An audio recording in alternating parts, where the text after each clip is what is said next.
السلام علیکم۔ سب سے پہلے میرے چینل پہ خوش آمدید۔ آج جو کہانی میں آپ کو ساتھ شیئر کروں گی وہ ایک احساس پر مبنی ہے، وہ احساس جو ہمارے اندر کہیں ختم ہو چکا ہے، اور اس کہانی کے ذریعے میں اس احساس کو جگانے کی ایک چھوٹی سی کوشش کر رہی ہوں۔ تو پلیز میری کہانی کو پوری سنیے گا اور مجھے کمنٹس میں ضرور بتائیے گا، لیکن اس سے پہلے میرے چینل کو سبسکرائب کریں اور بیل آئیکن کو پریس کرنا نہ بھولیں۔ ہر طرف ہراس کی فضا ہے، موت کا خوف، کل کی فکر، کیا ہوگا، کیا ہونے والا ہے۔ لاک ڈاؤن کیا ہوتا ہے مما؟ میرے بیٹے نے سوال کیا۔ نیوز میں آپس کی گفتگو میں لاک ڈاؤن کا لفظ گونج رہا ہے۔ معصوم ذہن کا سوال تو بنتا ہے، بیٹا جی جب سب کچھ بند ہو جائے؟ میں کہتے کہتے رک گئی۔ دماغ بند سا محسوس ہوا، ایک خوف کی لہر سرایت کر گئی سارے وجود میں۔ اسکول کالج بند، بازار بند، ہاسپٹل بند، راستے بند، گویا سانس بند، ساری حیاتی بند۔ کیا ہوگا؟ اگلا سوال آیا، کیا ہوگا؟ بے ساختہ رونا آ گیا۔ ہم نے نوح علیہ السلام کو ان کی قوم کی طرف بھیجا کہ بیشتر اس کے کہ ان پر درد دینے والا عذاب نازل ہو، اپنی قوم کو ہدایت کر دو۔ انہوں نے کہا، اے قوم، میں تم کو کھلے طور پر نصیحت کرتا ہوں کہ خدا کی عبادت کرو اور اس سے ڈرو اور میرا کہا مانو، وہ تمہارے گناہ بخش دے گا اور موت کے وقت مقرر تک تم کو مہلت عطا کرے گا۔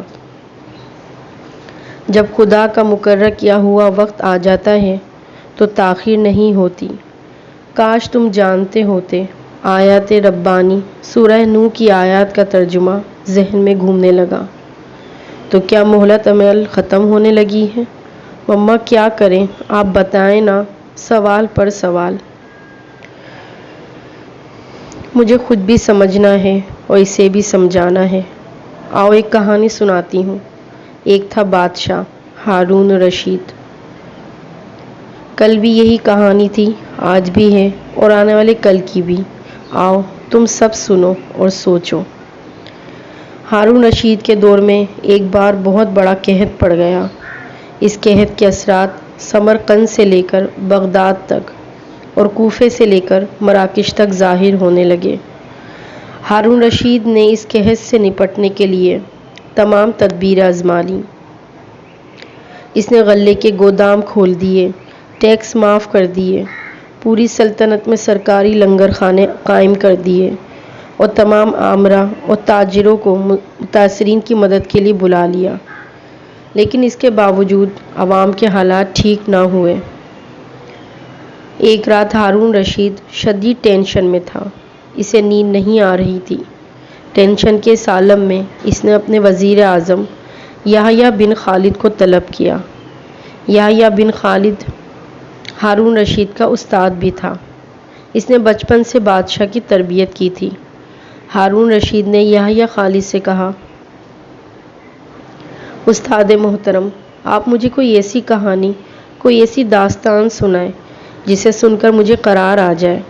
یحییٰ بن خالد مسکرائے اور عرض کیا، بادشاہ سلامت، میں نے اللہ کے کسی نبی کی حیات طیبہ میں ایک داستان پڑھی تھی۔ داستان مقدر، قسمت اور اللہ کی رضا کی سب سے بڑی اور شاندار تشریح ہے۔ اگر آپ اجازت دیں تو میں وہ داستان آپ کے سامنے دہرا دوں۔ بادشاہ نے بے چینی سے فرمایا، استاد فوراً فرمائیے، میری جان حلق میں اٹک رہی ہے۔ یحییٰ خالد نے عرض کیا، کسی جنگل میں ایک بندریا سفر کے لیے روانہ ہونے لگی۔ اس کا ایک بچہ تھا، وہ بچے کو ساتھ نہیں لے جا سکتی تھی، چنانچہ وہ شیر کے پاس گئی اور اس سے عرض کیا، جناب آپ جنگل کے بادشاہ ہیں، میں سفر پر روانہ ہونے لگی ہوں، میری خواہش ہے آپ میرے بچے کی حفاظت اپنے ذمے لے لیں۔ شیر نے حامی بھر لی۔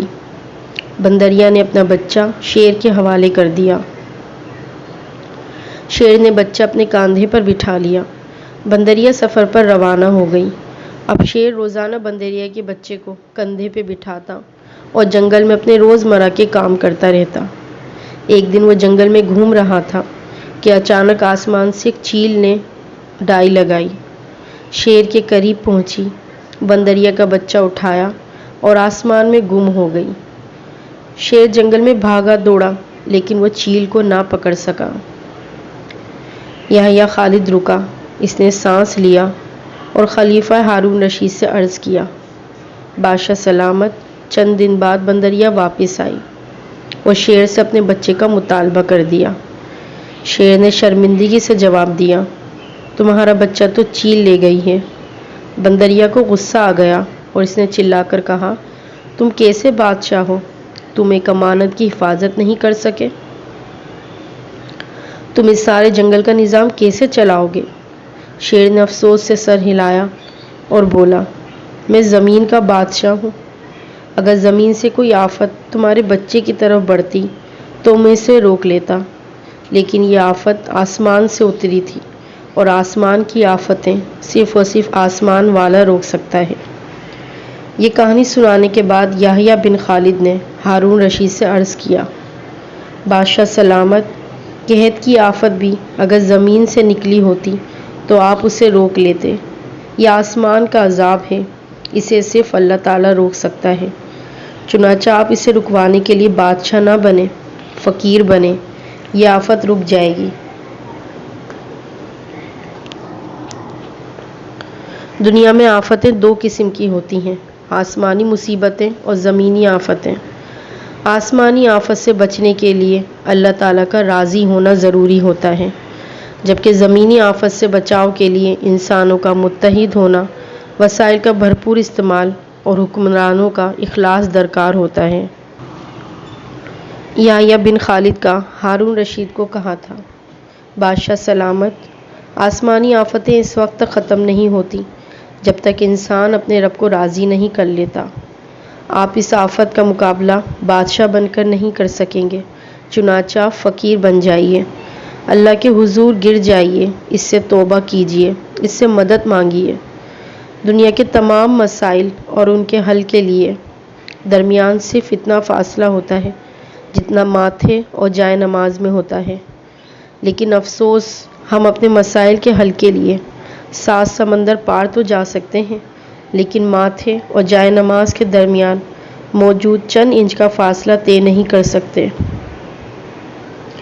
بھوک اور خوف کا عذاب ایک بار پھر مسلط ہونے لگا ہے، کچھ اور بھی یاد آ رہا ہے، اور اللہ ایک ایسی بستی مثال کا بیان فرماتا ہے جہاں ہر طرف کا امن چین تھا، ان کی روزی با فراغت ہر جگہ سے چلی آتی تھی۔ پھر اللہ کے احسانوں کی ناشکری کی، پھر اللہ نے ان کے برے کاموں کے سبب جو وہ کیا کرتے تھے مزہ چکھایا کہ ان پر فاقہ اور خوف چھا گیا۔ یہ خوف اب وہی دور کرے گا، اس کے در پر سر جھکانے کی، گڑ گڑانے کی، آنسو بہانے کی دیر ہے۔ وہ بے شک رحیم ہے، معاف کرنے والا۔ آؤ اس کی طرف رجوع کریں، میرے ہاتھ آگے بڑھے ہیں اپنی نئی نسل کی طرف، آؤ چلتے ہیں اپنے رب کی طرف۔